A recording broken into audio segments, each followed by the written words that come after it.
Alright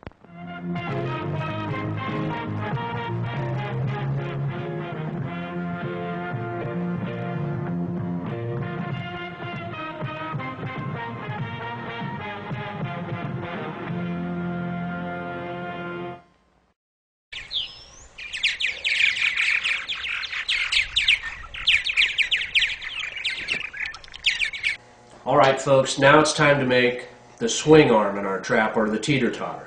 This is the actual working mechanism that traps the sparrow. Now, I just make these out of scrap pieces that I have laying around in my junk piles. What I'm going to use to make this swing arm is I have a 14-inch piece of, this is 1.25 inch thin wall PVC tubing, 14 inches long. This is very lightweight and it's really stable, so if it gets wet or anything like that, it doesn't affect how your trap works. I also have a piece of number 10 galvanized wire. You can go to any home center and buy a little steel rod or a brass rod. Anything that's, as long as it's straight, this will work. This is a piece of hardware cloth. This is 1/8 inch hardware cloth. This is 14 inches long by, a little less than 4 inches wide. This is what we make the actual cage on the swing arm out of. I also need a small bolt. This is a 1/4 inch bolt by 1 inch long, some washers, and a couple of drill bits.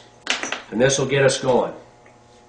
The first thing we have to do is find out where the center of this piece of PVC pipe is. So I've got this piece of scrap pipe, and I told you it's 14, it's actually 13.5, but this will work fine. And I need to have Riley, if she will, put a mark right in the middle of that at 6 3/4 inches, right there, honey.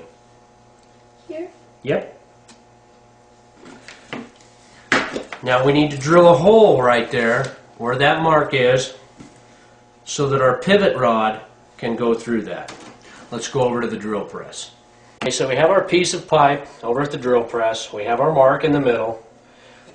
And what you need to drill in anything round, very simple to make, just make you a V block like this. Take a piece of wood, run it through a saw or something, make a V in it, and that will hold that round shape so that it doesn't take off and try to run away from you while you're drilling the hole. And then we'll just drill a hole right through that pipe and try to get that as centered as you possibly can.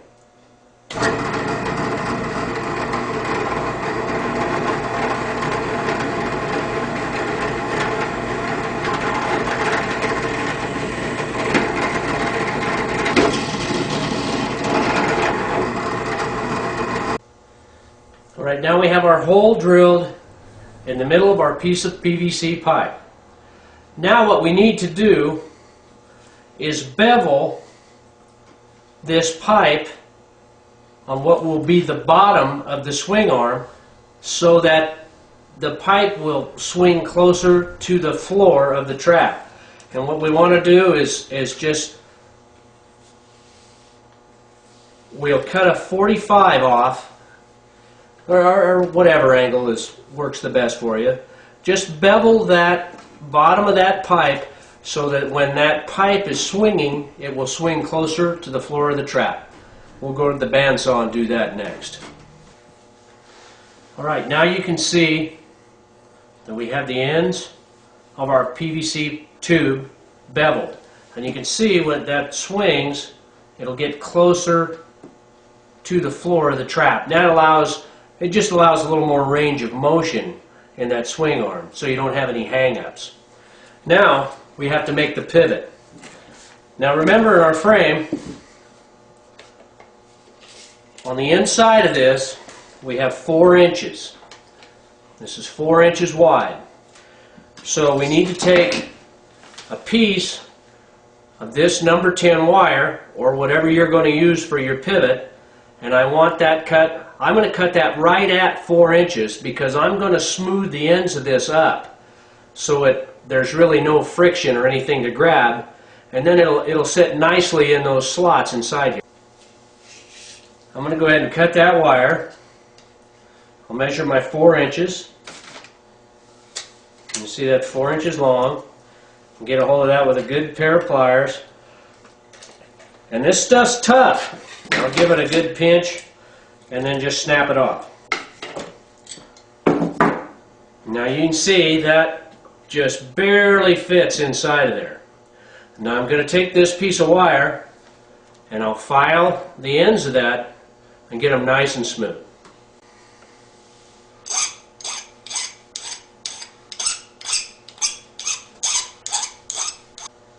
Alright, we have our 4-inch piece of wire. The ends are nicely rounded. And you see this will fit right through the holes that we drilled. We sized these holes to fit this swing arm. And you see this slides into the frame. And now you get the idea of just how this works. You just made a little teeter-totter inside of this frame. Now all we have to do to make this functional is attach a cage to this end of the swing arm and a counterbalance to the other end. We'll start on that now. Now the first thing we need to do to our swing arm assembly is on one end we need to drill a 1/4-inch hole right at the end here, right out towards the end, and that's going to be to attach the counterbalance. So now I have my hole drilled in the back of my swing arm for the counterbalance.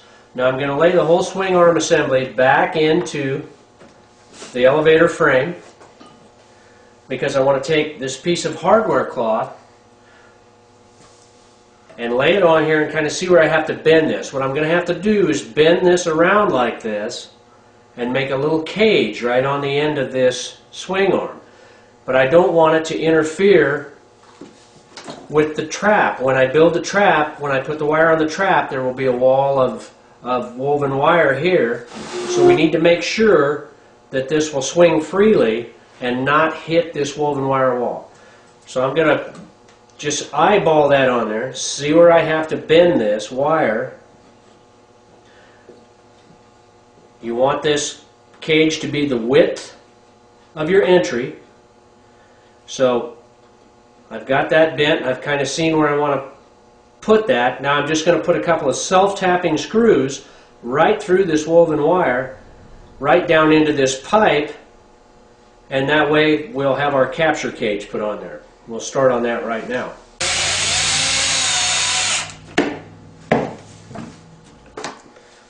Alright, now I have this hardware cloth fastened to this swing arm.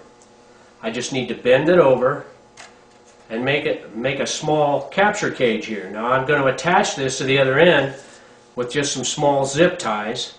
I'll run some zip ties right through the wire and loop those around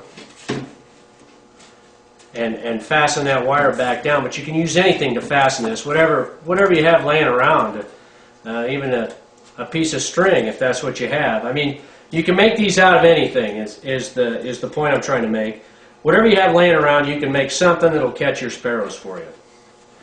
I'll just pull these tight and then snip off the ends.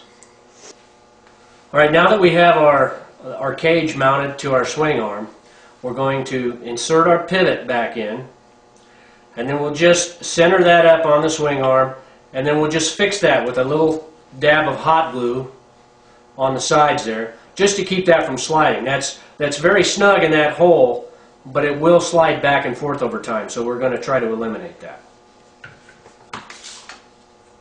Now all we have left to do basically is mount this into the frame and attach the counterbalance, and we'll do that right now.